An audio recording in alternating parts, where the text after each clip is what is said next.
Hey, what's up? My name is Tom Mizu. Watching my channel Mizu14, and I'm here doing a review of Iyanla Fix My Life. And the episode is regarding to Leandra Johnson. It's part one. Um, if you don't know, Leandra Johnson is a gospel singer. Well, right now she's not singing right now, but she is a gospel singer, and she is battling a terrible disease, alcoholism. She is an alcoholic, and throughout her journey, she's spiraling out of control. We've seen clips that she's really bashing her church. She bashing religion. She said F the church, F this, F that.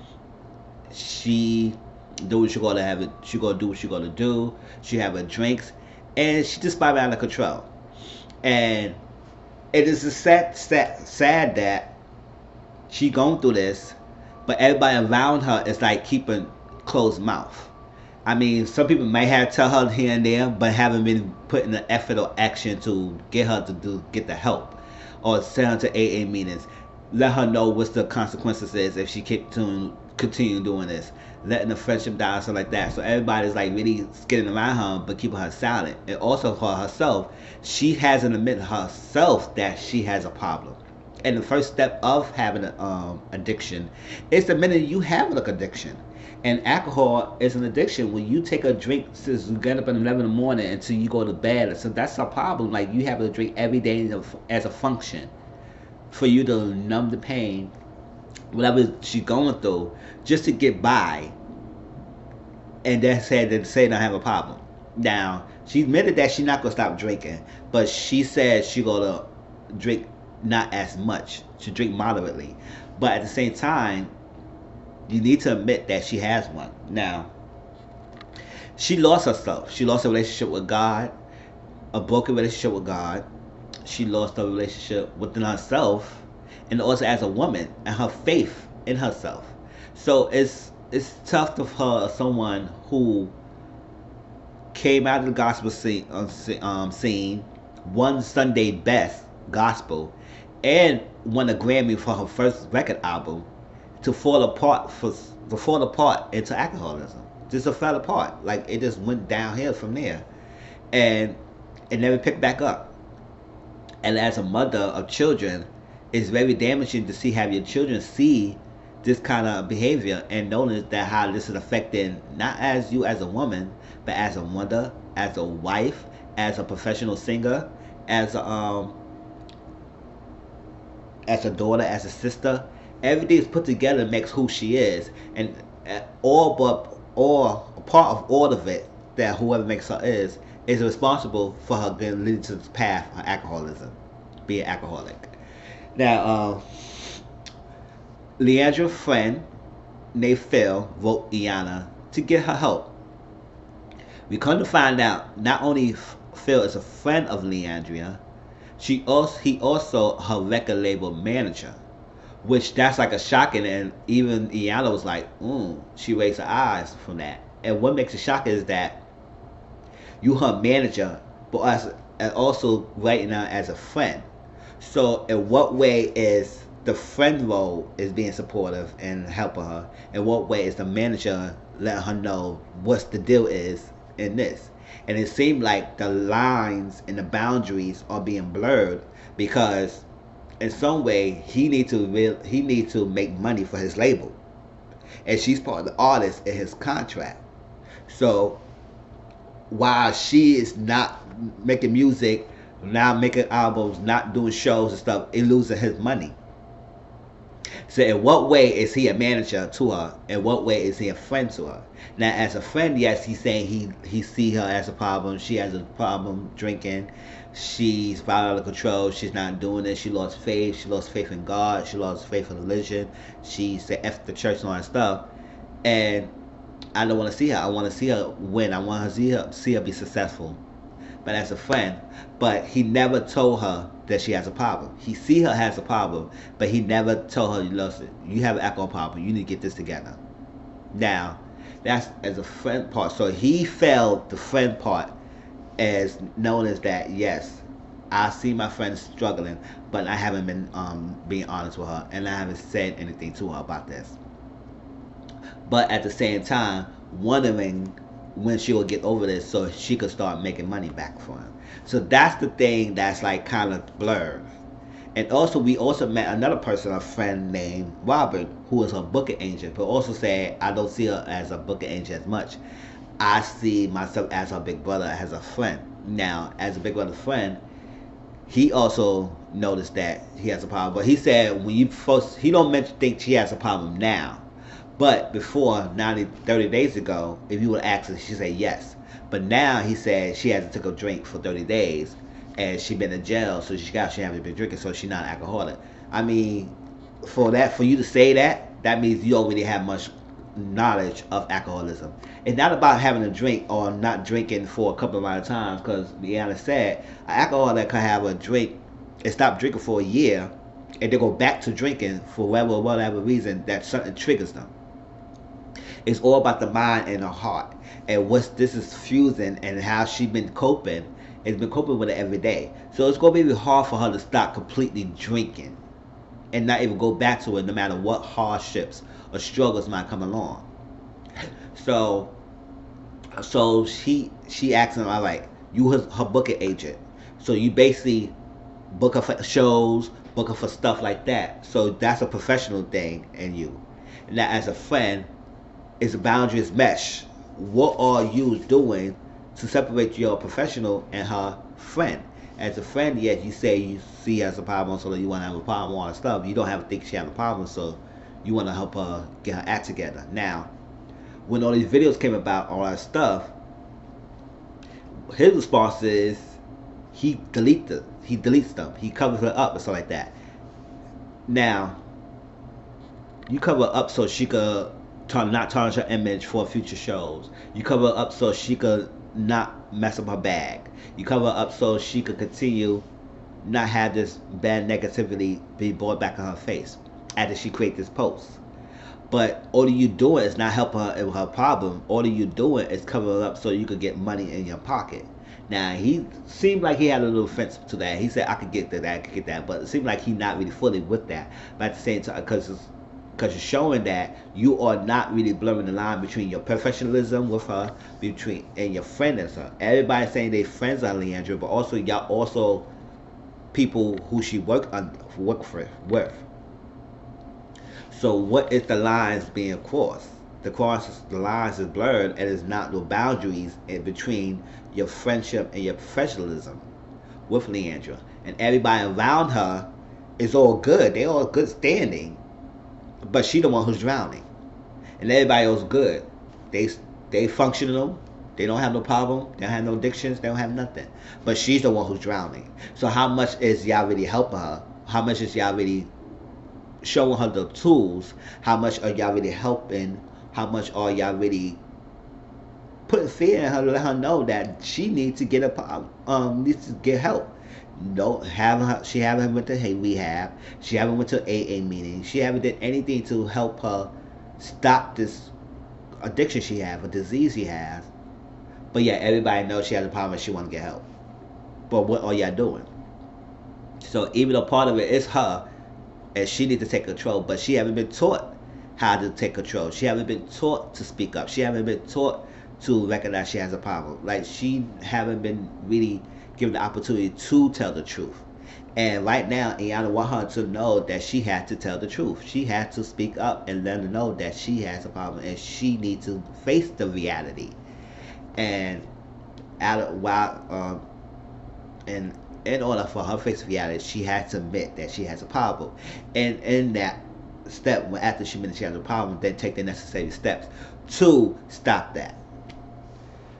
Now, and all of that is some face harsh truth. Now, Iyanla first, also, let me also say this. She also met her younger brother, Robert. No, her younger brother, Terrence. And Terrence said, yeah, she drinks to numb the pain and everything, because she admitted to us that 2 years ago her brother died. I think it was a car accident or something like that, and she wanted to know why it happened, and he shouldn't have been dead. He should have been here. Since then, she been numbing the pain. And that 2 years ago, it seemed like she been doing that more than 2 years. Like, she been drinking more than 2 years, but this recent tragedy have really got her in a downward space to make her to really go forth into drinking. And to tell you how bad she be drinking, Iyanla let her face the truth. Put down over 4 glasses. At the morning, at 11 a.m. in the morning, she drink mimosas. Every morning she drink mimosas around 11 a.m. The next one was mimosas and 3 Long Island iced teas. And what time was that? That's around 3 p.m. That's around the kids is at school and they get home in an hour. So around 3 to the hour till the kids get home, she had mimosa and 3 Long Island iced teas. Then after that, she had 3 Long Island iced teas and a couple of shots. 3 more Long Island iced teas and a couple of shots. This is like around the time the kids have dinner, they bathe, and do homework, whatever that. That's around the time the kids is at home. And then after that, she have more shots and double vodka shots with Long Island teas, whatever, mimosas at the end. So this has happened every day, Sunday through Saturday, every day, for 11 a.m. until the time she go to bed. And you could tell and you could say that she doesn't have a problem. She do all this every day, but doesn't have a problem. And she said she been numbing her pain and trying to ease and not think about the troubles that she having, all that stuff, since her brother died. Which is understandable. I mean, yes, sometimes things happen in your life and you have to cope with it. And sometimes it's hard to cope with that. But at the same time, like, you understand, you have to know that this is not normal. And sometimes people who go through this don't realize it's not normal. They realize it's something they have to do. It is what it is. It's what they have to do. It's what to do to numb pain. What to do to escape the reality. And sometimes it takes someone outside to smack the reality into her. And it seems like nobody around her have been really that harsh and let her know. That some of them might say here and there, but she's not probably really listening and really care about what they're saying towards her, because she herself hasn't really identified herself as an alcoholic. Now, in the beginning, when Iyanla first met with Andria, she had her sit in the X and it was surrounded all these words. And she said, which one of them led to you to where you are now? And she said, gospel artist. And behind the gospel artist was an inner belly, the inner thing within herself. And she realized, she just said, religions are bullshit. And she said, fuck the church. And I guess she has to think that religion, church, and God is something, all religion is all mashed up together, which is all kind of separate entities. And how one affects the other, it doesn't mean nothing like that. And how whatever happened to you, what happened to your brother, probably that's was the reason, the reason why she lost faith into the church, but into religion and stuff like that. But it was all it boils down to, she lost faith in God. She lost faith in her faith in religion. She lost faith, not in religion, her faith into her God. She lost the relationship with her God because she probably blamed the God while her brother's dead. And it's not have to do nothing about the church. It probably not have to do nothing about her religion. It probably have to do about her faith in the higher power. And that's all it boils down to it. That led to her drinking all day, every day, for all this long ass time. So that's powerful. That's deep. And then she said, well, the next thing that happened, that make her being a mother.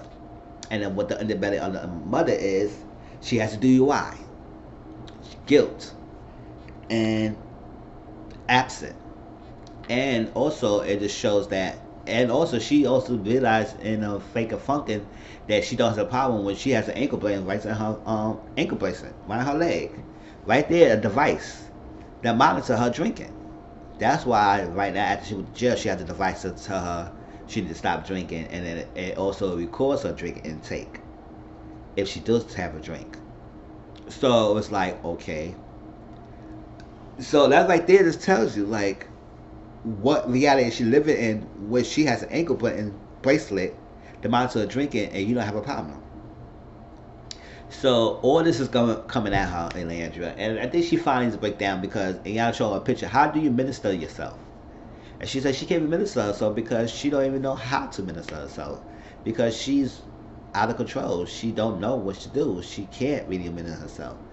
And and then she started breaking down, and it's kind of sorry, it's just kind of hard for her to control what's going on around her, and it's all out of her, beyond her expectation, what she needs to do, what she wants, all this stuff about her, what everybody's around her is making her keep quiet, making her suffer in silence, and suffering in silence not helping Andrea at this point. It's making her feel like it's okay. She just don't say nothing. If I don't say nothing, it's not a problem. I suffer in silence, but people only let her suffer in silence because it would benefit them. You keep quiet because as you keep quiet, we can continue to get you some gigs. You keep quiet, I can cover up these videos you're making. You keep quiet, we can make more music and stuff like that. Just as long as you keep it a hush hush and let it go and not go out there, then we can keep it a hush hush then herself. But it's only hurting her because it's not helping her in the long run because she is continuing spiraling out of control in her life. So it was a time that Leandra realized that what Iyanla was telling her is the truth. She telling me the reality. She telling me everything is all facts. Everything is all accurate. Everything Iyanla was telling her was the truth, and then realized it is because she could sing her, but she has no voice. No voice means she not saying anything. She could great singer.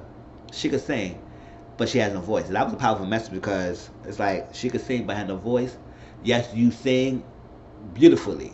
Let everybody hear your music, hear your voice, hear your songs, the message in your songs, but you have no voice to even speak up for yourself, to let people know you have a problem, to let people know you need their help, to let people know that you can't do this. You can't sing for other people. You can't do this. You can't be a model for everybody. You can't be the spoken person. You can't be the minister for everybody's lives and being a role model if yourself is drowning and you can't pick yourself up.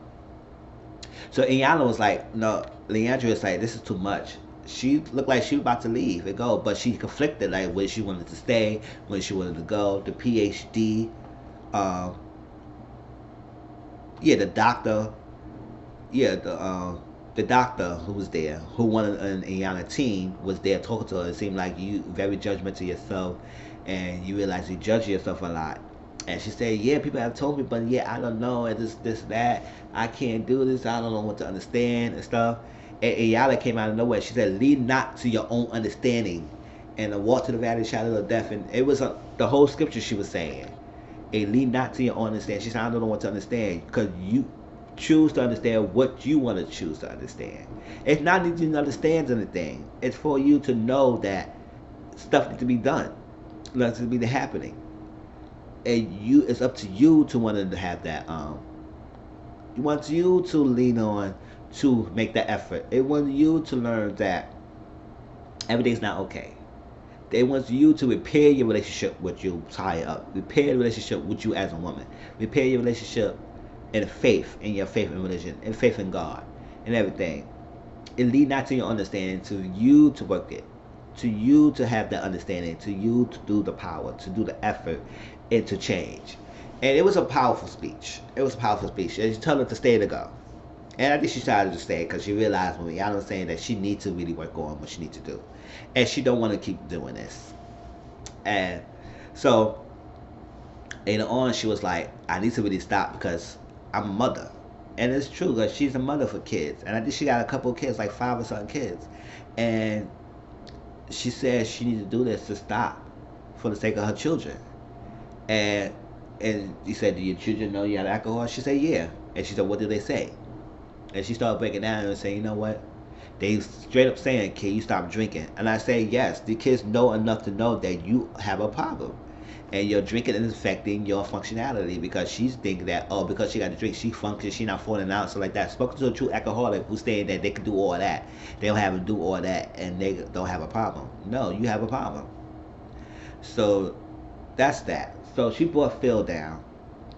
Phil, a friend, because he said he will tell the truth and everything. And he said, Iyanla told him, put him a task. I want you to be honest with her, straight up for her when you sit here, because you haven't been really that faithful for coming towards her when she needs to be as a friend, as her friend, but also as a record label manager. And he said, I would do that. Because he failed her. Not she wasn't getting on him and said like that. It's not your fault, but you failed her, basically. And he came in and he was talking to her. He said, "I want her to win. I want her to take care of herself. I want her to do this like that." So you gotta say, okay, yeah, you said all that, but let her know the real tea, what the real deal is. Listen, yes, you her friend. She needs to get help, all that stuff. But what does she need to know as her manager in the label that she needs to know if she don't get her act together? He said, in the label aspect, I gotta need to give her 60 days, and she need to get it together and go to meetings and something, get her act together and stuff like that. She said most likely she realized she needs to start in her early healing process. And the first step, she needs to start admitting that she has a problem to get the action. So I would give her 90 days. Give her 90 days, 3 months. Now in 3 months, what's the expectation of her? Not as a friend, but as a manager. Yes, a friend tell her she needs to get help. That's the friend part. And you want her to help and you believe her to get help. That's the friend part. But as a manager, what's the expectation if she don't fulfill what she need to do, the obligation in your contract? Well, he said in 90 days, and what she need to do. She need to be alcohol free. All right, in 90 days, she need to be alcohol free. Now, what if she not alcohol free? He will have to let her go as an artist. Let her go out the contract. And that's the point she want to get out. Yes, you her manager, you have to make money. But it's your friend. Yes, your friend says she had a problem, you need to get help. I want to help her, support her. But as a manager, what you need to do, you need to let her know. You can't be sugarcoating things and being silent. Let her the reality, face the reality. She obviously she wants to sing again, or she has problems. She just lost faith. So in 90 days, if she's not alcohol free, if she's not taking a drink after 90 days or whatever, if she don't get off alcohol, she needs to be let off our contract. And she said it. She heard him say, "It's like if I don't get help and I don't get free alcohol, I will get terminated." And that's how it ended. And I was like, we will see next week. And it seemed like Iyanla gonna get in Robert and towards her, because it seemed like Robert is kind of enabling this behavior, or because he wants to get the check. We'll see, but hopefully y'all enjoyed it. Please like, comment, subscribe to my channel. It was a good episode. I held into it because it is very eye opening for other people who going through, who battling alcoholism, who have family members who battling this disease. And sometimes it's not enough to keep silent. It's to you speak up and say something, and let her know, and let whoever the loved ones know that they have a problem and they can help. Because if they don't get the help, they could end up worse. They could go to jail. They could lose their freedom. They could lose their kids. They could lose everything. And what can you do after that? They are lost cause. So please like, comment, subscribe to my channel, and tell me what y'all think about this episode. And I'll talk to y'all later. Peace.